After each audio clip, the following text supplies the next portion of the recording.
안녕하세요. 문근사입니다. 오늘은 첫인상이라는 주제로 이야기를 나눠보도록 하겠습니다. 인간은 사회적 동물이다라는 아리스토텔레스의 말을 빌어오지 않더라도 대부분의 사람들은 사회를 떠나서는 살 수 없습니다.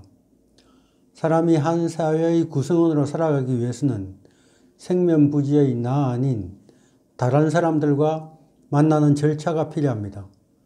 이 처음 만남의 순간에 서로 주고받는 느낌이 바로 첫인상입니다. 첫인상의 중요한 특징 중 하나는 두 번의 기회가 없다는 것입니다.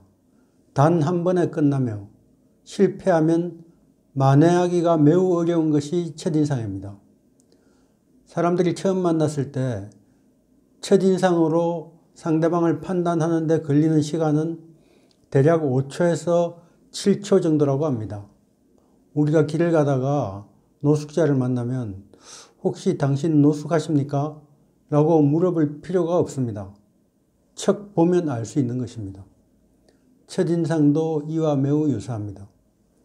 첫인상을 결정하는 요소는 눈을 통해서 들어오는 정보가 60%, 귀로 들을 수 있는 정보가 30%, 나머지 10%는 주변적인 요소들입니다. 바꿔 말하면 옷차림, 용모, 눈빛, 몸짓 등이 60%를 결정하고 목소리가 30%를 결정합니다. 그 나머지는 말하는 내용 등 부차적인 요소들입니다. 이처럼 아주 짧은 순간에 결정되는 것이 첫인상이므로 상대방에게 좋은 첫인상을 주고 싶다면 자신의 시각적 요소와 청각적 요소를 잘 다듬어 줄 필요가 있습니다. 이렇게 시청각 요소가 첫인상의 대부분을 차지한다는 것은 바꿔 말하자면 스스로가 첫인상을 창조해낼 수 있다는 말입니다. 그렇다면 상대방에게 좋은 첫인상으로 기억되기 위해서는 어떤 준비가 필요할까요? 시각적 요소를 살펴보면 옷차림이나 헤어스타일은 단정한 것이 좋습니다. 우리가 면접을 보거나 맞선을 보는 장소에 정장을 하지 않거나 자고 일어나서 부스스한 까치진 머리를 하고 나가는 경우는 없을 것입니다. 아무리 비싼 유명 브랜드의 옷이라고 하더라도 다림질이 되어 있지 않아 가지고 심하게 구겨져 있거나 먼지가 잔뜩 쌓인 구두를 보고 좋아할 사람은 없습니다. 특히 손은 우리가 소홀히 하기 쉬운 요소 중의 하나입니다. 손톱은 아주 잘 정리되어 있어야 합니다.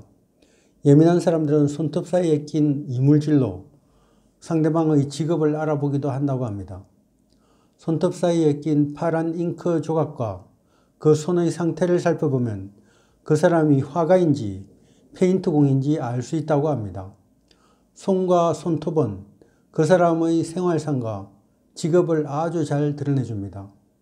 손톱 밑이 불결한 사람이 상대방에게 좋은 첫인상을 줄 수는 없는 법입니다.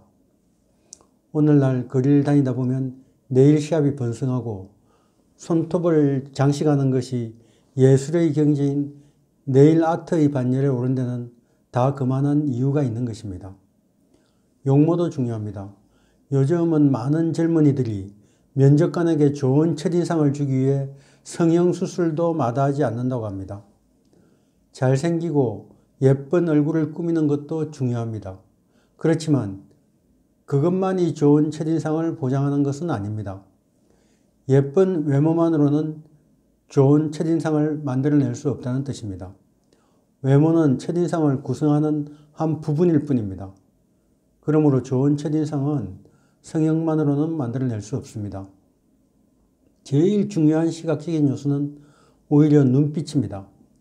맑고 당당한 눈빛은 상대방에게 깊은 신뢰감을 심어줄 수 있습니다. 눈빛이 맑지 못하고 탁하다는 것은 상대방에게 신뢰를 얻을 수 있을 정도의 적절한 양의 눈빛을 반사하지 못한다는 뜻입니다. 상대방과 눈을 마주치지 않으면 자신의 눈빛을 전달할 수 없으므로 좋은 인상을 주기는 어렵습니다.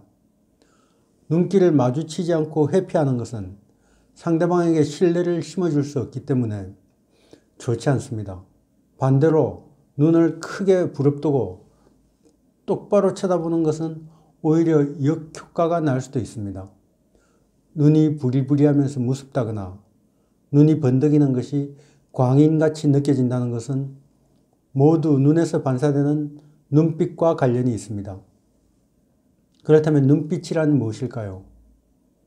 말 그대로 눈에서 나오는 빛입니다. 살다 보면 누군가 자기를 쳐다보는 듯한 느낌이 들 때가 있습니다. 그럴 때 주위를 이렇게 살펴보면 과연 누군가의 시선과 마주치게 되는 경우가 종종 있습니다. 이것은 우리가 상대방의 눈에서 반사되어 나오는 빛을 느끼기 때문입니다. 그러면 우리는 시선을 어떻게 느낄 수 있는 것일까요? 결론부터 말하자면 눈에는 망막이 있고 이 망막이 빛을 반사하기 때문입니다. 나를 주시하는 눈에서 나오는 반사광이 손전등을 비추듯이 나를 따라다니면서 집중 조명하는 것을 내가 느끼는 것이 바로 시선입니다. 다음은 목소리입니다.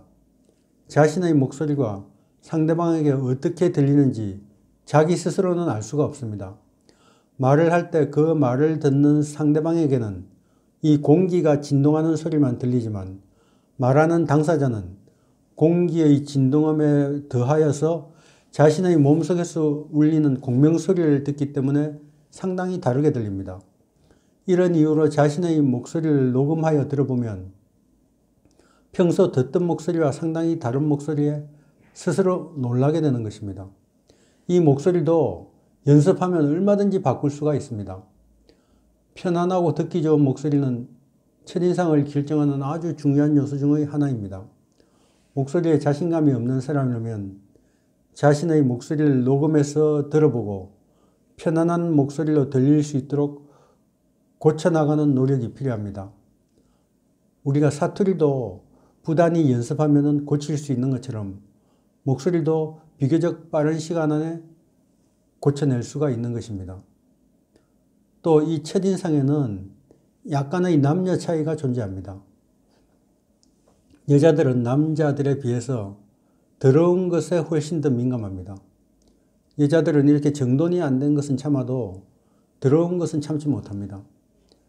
여자들이 재래식 화장실을 얼마나 싫어하는지를 보면 알 수 있는 일입니다. 그러므로 처음 만나는 여자 앞에서는 더러운 인상을 주는 것만큼은 정말로 피해야 합니다. 이에 비해서 상대적으로 남자들은 가꾸지 않은 것을 싫어합니다. 대충대충 입은 아줌마 스타일이든지 아니면 부스스한 자고 일어난 듯한 헤어스타일 등은 여자들이 피해야 할 요소입니다. 더불어서 어울리지 않게 아주 요란한 패션으로 꾸미거나 과도하게 화장을 한 것도 좋은 인상을 남기기는 어렵습니다. 솜씨 좋은 일꾼은 연장을 가리지 않는다는 속담이 있습니다. 그렇지만 속담 속의 그 일꾼도 일을 잘하고 싶을 때는 반드시 연장의 날부터 세운다고 합니다. 좋은 첫인상을 위해서 스스로를 준비하는 것은 솜씨 좋은 일꾼이 연장을 벼리는 것과 같습니다. 오늘은 첫인상에 대해 이야기 나누어 봤습니다. 다음 시간에 뵙겠습니다. 안녕히 계십시오.